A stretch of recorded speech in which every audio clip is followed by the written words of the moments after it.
And అలాగే రీసెంట్గానే మనకి గేమ్ చేంజర్ సంక్రాంతికి వస్తున్న సినిమాల్ని అందించినటువంటి మా దిల్ రాజు గారు.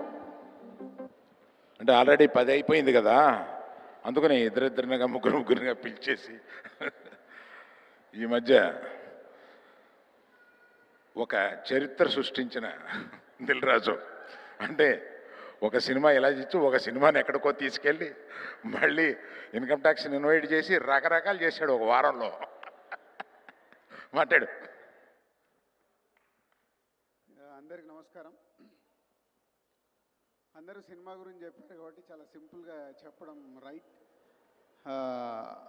ముందు మంచి కథ, ఆ కథని ప్రేక్షకుల దగ్గరికి తీసుకెళ్ళే డైరెక్టర్ చందు మొండెటి.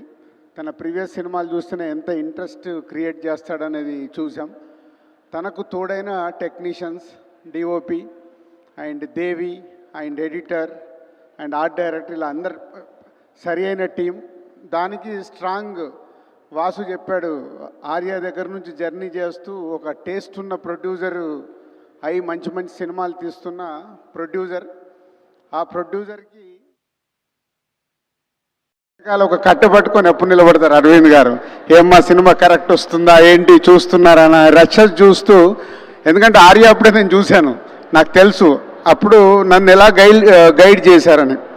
దానికి తోడైన సాయి పల్లవి ఆల్రెడీ ఇందాక ఎవరు చెప్పారు, బ్యాక్ షాట్లో డ్యాన్స్ చేస్తుంటే రీల్స్ వచ్చేస్తున్నాయి. సో అంత పల్లవి మీద అంత పాజిటివ్ ఎనర్జీ. దానికి తోడు ఇప్పుడు వాసు చెప్పాడు చైతన్య ఇంట్రెస్ట్గా క్యారెక్టర్ని పట్టుకొని ఎన్ని రోజులు ఈ సినిమా గురించి కష్టపడ్డాడంటే, ఇంతమంది కష్టపడ్డ తర్వాత సినిమా సూపర్ హిట్ కాకుండా ఇంకేమవుద్ది. జనవరిలో మేము కొట్టాము, ఫిబ్రవరిలో మీరు కొడుతున్నారు. All the best whole team. Simple. Suma sir ఇక్కడే నీకు ఇచ్చిన శాలరీలో కొంత నాకు ఇచ్చేయాలి. దేవి వచ్చాయి సార్. అరవింద్ గారు వచ్చాయి చెప్తాను. దేవి వచ్చాయి. గ్యాప్ ఇస్తే స్పాన్సర్ పేర్లు కూడా చెప్పేసేలా ఉన్నారు సార్ మీరు. గ్యాప్ ఇస్తే స్పాన్సర్ పేర్లు కూడా చెప్పేసేలా ఉన్నారు.